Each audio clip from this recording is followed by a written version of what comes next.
జై హో Bharat, salute to all team India players. జై శ్రీరామ్, హర హర మహాదేవ్.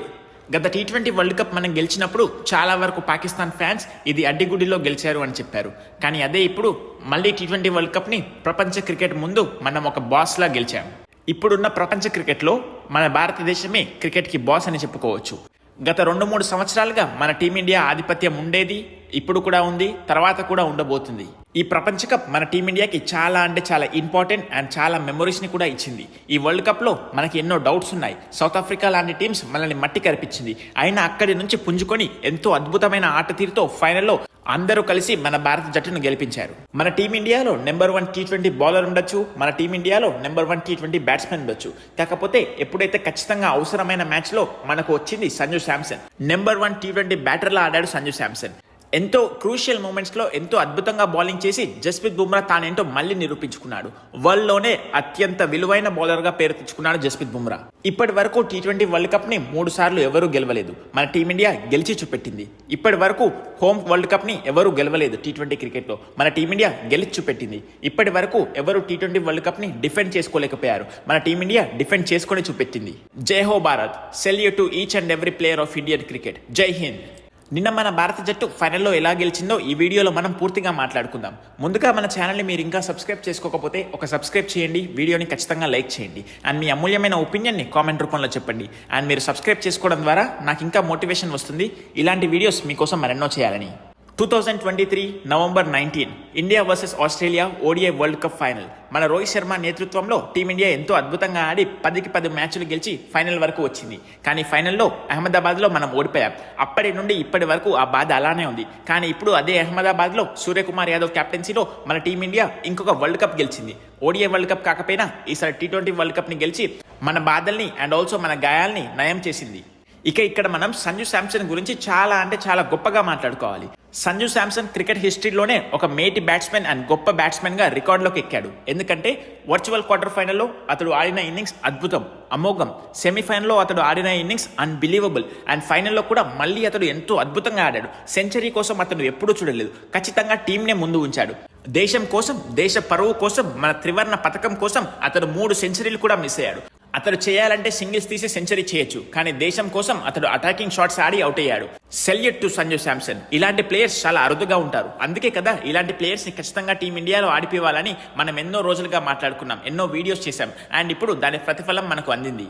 ఇవాళ మన భారత జట్టు ఇలా రెపరెపలాడుతుందంటే దానికి కారణం సంజు శాంసన్. వరుసగా 3 నాకౌట్ మ్యాచెస్ లో 3 అద్భుతమైన హాఫ్ సెంచరీలు చేసి టీమిండియాని నెంబర్ 1 స్థాయిలో ఉంచాడు. ఇక మన national treasure gold Jasprit Bumrah. 24 carrot pure gold అండి జస్ప్రీత్ బుమ్రా. అయితే ఈ మ్యాచ్ లో కూడా 4 ఓవర్స్ వేసి 4 వికెట్స్ తీశాడు జస్ప్రీత్ బుమ్రా ఫైనల్లో. And man of the match అవార్డును కూడా తీసుకున్నాడు జస్ప్రీత్ బుమ్రా. సెమీఫైనల్లో ఇంగ్లాండ్ మీద అతను వేసిన బౌలింగ్ ఎంతో అద్భుతమైన బౌలింగ్. అతడి వల్లే టీమిండియా ఫైనల్ కి వచ్చిందనడంలో ఆశ్చర్యమేమీ లేదు. ఎప్పుడైతే జస్ప్రీత్ బుమ్రా మన టీమిండియాలోకి వచ్చాడో అప్పటి నుంచి జస్ప్రీత్ బుమ్రాకి దగ్గరగా ఎవరూ రాలేదు. వరల్డ్ క్రికెట్ లో అతని పొజిషన్ నెంబర్ 1 స్థానంలో ఉంది. రోహిత్ శర్మ ఇచ్చిన టెంపోను ఈ రోజు టీమిండియా ఇంకా ముందుకు తీసుకొని వెళ్ళింది. మరోసారి టీ20 వరల్డ్ కప్ ని గెలిచింది. ఎంతో అద్భుతంగా గెలిచింది, 1 హ్యాండెడ్ గా గెలిచింది. ఈ టీ20 వరల్డ్ కప్ కి మనం ఎంతగానో అర్హులమని నిరూపించింది టీమిండియా. ఇక నా దృష్టిలో చాలా మంది అండర్ రేటెడ్ హీరోలు ఉన్నారు మన జట్టులో. మొదటిగా వచ్చేది శివం దుబే. ఎంతో అంటే ఎంతో అద్భుతంగా ఆడాడు Shivam Dube throughout the tournament. కీలకమైన సమయంలో బౌలింగ్ మినహాయిస్తే బ్యాటింగ్ లో మాత్రం ఎంతో అద్భుతంగా ఆడి టీమిండియాని ముందుకు తీసుకొని వెళ్ళాడు. ఇక ఆ తర్వాత మన తెలుగువాడైన తిలక్ వర్మ ఎంతో అద్భుతంగా ఆడాడు. నెంబర్ 6 లో వచ్చి, నెంబర్ 5 లో వచ్చి. ఇక మనం ఇక్కడ మాట్లాడుకోవాల్సిందే మన వైస్ కెప్టెన్ గురించి, అక్షర్ పటేల్. ఎంతో అద్భుతంగా ఫీల్డింగ్ చేస్తూ, ఎంతో అద్భుతమైన క్యాచెస్ తీసుకుంటూ, పవర్ ప్లేలో బౌలింగ్ వేస్తూ అండ్ ఆల్సో బ్యాటింగ్ లో ఎప్పుడైనా అవసరం వచ్చినప్పుడు ఖచ్చితంగా టీంని ముందుంచాడు అక్షర్ పటేల్. ఒక 2 సంవత్సరాల తర్వాత వీళ్ళ గురించి ఎవరూ మాట్లాడుకోరు. కాకపోతే ట్రూ ఇండియన్ ఫ్యాన్స్ కి వీళ్ళ విలువేంటో తెలుసు. ఖచ్చితంగా వీళ్ళందరినీ మన మనసులో ఉంచుకుంటారు. ఇప్పుడు మనం వరుసగా ఐసీసీ ట్రోఫీస్ గెలుస్తున్నాం. కానీ 2014 నుంచి 2023 వరకు ఎన్నో చేదు అనుభవాలను మనం చెవి చూసాం. ఫైనల్ వరకు వచ్చి కూడా ఓడిపోయాం. సెమీఫైనల్లో ఎన్నో సార్లు ఓడిపోయాం. కానీ ఇక్కడి నుంచి మన భారత జట్టు ఫైనల్లోకి కూడా వస్తుంది, ఫైనల్లో కూడా గెలుస్తుందని నిరూపిస్తున్నారు మన ప్లేయర్స్. ఇక మన ప్లేయర్స్ ఎంతో అద్భుతంగా ఆడి పాకిస్తానీ వాళ్ళకి ఒకటే చెప్తున్నారు, బాబు జెండా మీద చంద్రుడు ఉండడం వేరే, చంద్రుడి మీద జెండా ఉండడం వేరే అని. సరిహద్దులు అవతల మొహమ్మద్ ఆమీర్ లాంటి వాళ్ళకి ఒక చెప్పు దెబ్బ అని చెప్పొచ్చు మన టీమిండియా విజయం. ఎంతో అద్భుతంగా ఆడి వాళ్ళందరికీ మనం ఏంటో నిరూపించాం మనం. ఇక ఈ వరల్డ్ కప్ మొత్తంలో సైలెంట్ గా ఉన్న అభిషేక్ శర్మ ఫైనల్లో తానేంటో నిరూపించుకున్నాడు. కేవలం 21 బాల్స్లోనే 52 రన్స్ స్కోర్ చేసి మన టీమిండియాకి అద్భుతమైన ఆరంభాన్ని ఇచ్చాడు అభిషేక్ శర్మ. తనని మన అందరం పులి అని ఎందుకంటారో పులిలాగా నిరూపించుకున్నాడు అభిషేక్ శర్మ. ఇక నెంబర్ 3లో వచ్చిన ఇషాన్ కిషన్, అతను కూడా హాఫ్ సెంచరీ చేశాడు. కేవలం 25 బాల్స్లోనే 54 రన్స్ స్కోర్ చేసి మన టీమిండియాకి అద్భుతమైన స్కోర్ని అందించాడు. సూర్యకుమార్ యాదవ్ మొదటి బాల్కే అవుట్ అయినా టీమిండియాకి మంచి స్కోర్ ఇవ్వాలనే ఉద్దేశంతో అటాకింగ్ షాట్ అవుట్ అయ్యాడు సూర్యకుమార్ యాదవ్. ఒకనొక సమయంలో ఒకే ఓవర్లో 3 వికెట్లు పడ్డాయి. అప్పుడు కొంచెం నెమ్మదిగా ఆడాం మనం. హార్దిక్ పాండ్యా అండ్ తిలక్ వర్మ కొంచెం నెమ్మదిగా ఆడాడు. కానీ ఆ తర్వాత వచ్చిన శివం దూబే మాత్రం లాస్ట్ ఓవర్లో 20 రన్లు స్కోర్ చేశాడు. ఎంతో అద్భుతమైన మొమెంటంని మన టీమిండియాకి అందించాడు. కేవలం 8 బాల్స్లోనే 26 రన్స్ స్కోర్ చేసి మన టీమిండియాకి 255 రన్స్ స్కోర్ని ఇచ్చాడు. ఇక మన భారత జట్టు 255 రన్స్ని డిఫెండ్ చేసుకోనికి గ్రౌండ్లోకి వచ్చింది. ఫస్ట్ బాల్ నుంచి ఎంతో అద్భుతంగా బౌలింగ్ చేశారు మన బౌలర్స్. జస్ప్రీత్ బుమ్రా అయితే అద్భుతం, అమోఘం, అన్బిలీవబుల్ అని చెప్పుకోవచ్చు. కేవలం 4 ఓవర్స్లో 15 రన్స్ మాత్రమే ఇచ్చి 4 వికెట్స్ తీశాడు. ఆ తర్వాత మన వైస్ కెప్టెన్ అక్షర్ పటేల్ 3 ఓవర్స్లో 3 వికెట్స్ తీసేశాడు. ఎంతో అద్భుతంగా బౌలింగ్ చేసి న్యూజిలాండ్ని కేవలం 159 రన్స్కి కట్టడి చేశారు. అండ్ రిజల్ట్ చూస్తే మాత్రం మన టీమిండియా 96 రన్స్ తేడాతోటి గెలిచింది. మీరే ఊహించండి, T20 క్రికెట్లో 96 రన్స్ అంటే ఎంత పెద్ద స్కోర్ అను. 1-handedగా గెలిచింది మన టీమిండియా. వార్ని మొత్తం ఫైనల్లో 1 సైడ్ చేసింది మన టీమిండియా. ఎంతో అద్భుతంగా ఆడి ఈ వరల్డ్ కప్ ని 3వ గెలిచేసింది మన Team India. And the great Kapil Dev, Mahendra Singh Dhoni, Rohit Sharma అలాంటి లిస్ట్ లో చేరాడు మన captain Suryakumar Yadav. Hats off to all the players. మన టీమిండియాలోని ప్లేయర్స్ గురించి మాట్లాడుకుంటే వరుణ్ చక్రవర్తి ఈ టోర్నమెంట్లో అతను అనుకున్నంత ప్రదర్శన చేయలేదు. కానీ ఎండ్లో చూస్తే మాత్రం అతనే ఈ టోర్నమెంట్లో హైయెస్ట్ వికెట్ టేకర్. అంటే మీరే చూడండి మన ప్లేయర్స్ ఎలాంటి స్టాండర్డ్ సెట్ చేశారని. నేనైతే ఖచ్చితంగా చెప్పగలను, ఇలాంటి ప్లేయర్స్తో మన టీమిండియా వచ్చే 5-6 సంవత్సరాల్లో ప్రతి టోర్నమెంట్కి గెలిచే అవకాశం ఉందని. ఫైనల్ వరకు ఎన్నో డౌట్స్, ఎన్నో అనుమానాలు, గెలుస్తామా లేదా అన్న పెద్ద పెద్ద ప్రశ్నలు. కానీ టీమిండియా ప్లేయర్స్ వాటినన్నింటినీ పటాపంచలు చేసి వరల్డ్ కప్ ని మరోసారి ముద్దాడింది. మన team India players and coach and management మన దేవుణ్ణి ఎంతగానో నమ్ముతారు.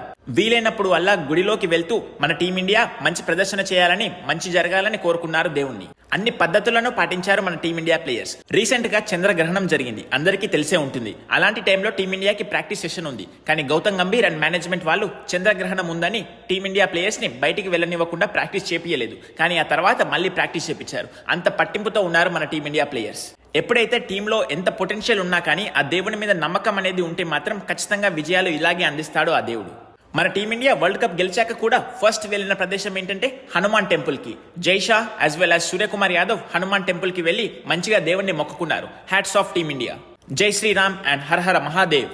ఇక్కడ మనం కోచ్ గౌతమ్ గంభీర్ గురించి కూడా మాట్లాడుకోవాలి. 2024 వరల్డ్ కప్ తర్వాత బాధ్యతలు స్వీకరించిన గౌతమ్ గంభీర్ మీద ఎన్నో విమర్శలు వచ్చాయి. ప్రతిసారి టీమిండియా ఒక్క మ్యాచ్ ఓడిపోయినా కానీ ట్విట్టర్లో అయినా, ఫేస్బుక్లో అయినా, ఇన్స్టాగ్రామ్లో అయినా ఎక్కడ చూసినా కానీ గౌతమ్ గంభీర్ మీద నెగిటివ్ కామెంట్సే. ఎప్పుడు గౌతమ్ గంభీర్ని టీం మేనేజ్మెంట్ నుంచి తొలగిస్తారా అని అందరూ కోరుకున్నారు. కానీ ఇప్పుడు చూస్తే మాత్రం అదే గౌతమ్ గంభీర్ ఫస్ట్ కోచ్ అయ్యాడు 2 ICC ట్రోఫీలు గెలిపివ్వడంలో. 2025లో ఛాంపియన్స్ ట్రోఫీలో అతడే కోచ్గా ఉన్నాడు. ఇప్పుడు చూస్తే ఏమో 2026లో T20 వరల్డ్ కప్ లో అతడే కోచ్గా ఉన్నాడు. ఇంకా నిజం చెప్పాలి అంటే రోహిత్ శర్మ నుంచి కెప్టెన్సీ వేరే వాళ్ళకి వెళ్ళాక అక్కడి నుంచి గౌతమ్ గంభీర్ అతడే కెప్టెన్ లా బిహేవ్ చేశాడు. ప్రతి ప్రెస్ కాన్ఫరెన్స్ లో అతడే ఎదుర్కొన్నాడు. గెలుపోటములకు అతడే బాధ్యతను స్వీకరించాడు. టీం సెలక్షన్ లో అతని పేరే ముందుంది. టీంలో ఎవరిని ఆడిపివ్వాలన్నా కానీ అతడి పేరే ముందుంది. టీంని మొత్తం అతని కంట్రోల్లోకి తీసుకున్నాడు. అండ్ టీంకి మంచి విజయాలను అందించాడు. టెస్ట్ క్రికెట్ ని పక్కకు పెడితే మాత్రం వైట్ బాల్ లో ఎంతో అద్భుతమైన విజయాలను అందించాడు మన టీంకి యాజ్ ఎ కోచ్ గా. అండ్ మన టీమిండియా కప్ గెలిచాక గౌతమ్ గంభీర్ అన్నది ఒకటి, ఈ కప్ విజయం నాదొక్కడిదే కాదు, ఇంతకుముందు మేనేజ్మెంట్ కూడా అన్నాడు. రాహుల్ ద్రావిడ్కి కూడా ఈ క్రెడిట్ వస్తుంది, సిఓఈలో ఉన్న VVS లక్ష్మణ్కి కూడా ఈ క్రెడిట్ వస్తుంది అని చెప్పాడు. ఎంతో అద్భుతంగా ఉంటుంది ఇలాంటి ప్లేయర్స్ అండ్ ఇలాంటి కోచెస్ మన టీమిండియాకు ఉంటే మాత్రం. ఈ మ్యాచ్కి జైషాతో పాటు 1983 World Cup winning captain Kapil Dev గారు వచ్చారు. అండ్ అతనితో పాటు 2007, 2011 అండ్ 2013 ICC ట్రోఫీస్ గెలిచిన మహేంద్ర సింగ్ ధోని వచ్చాడు. And also 2024 T20 world Cup winning captain and 2025 champions trophy winning captain అయిన రోహిత్ శర్మ కూడా వచ్చాడు. ఈ ముగ్గురిని అలా చూడడం ఎంతో అద్భుతంగా అనిపించింది. అండ్ వీళ్ళందరి లిస్ట్ లో సూర్యకుమార్ యాదవ్ యాడ్ అయినప్పుడు ఆ ఆనందం ఇంకొక లెవెల్ కి వెళ్ళిపోయింది.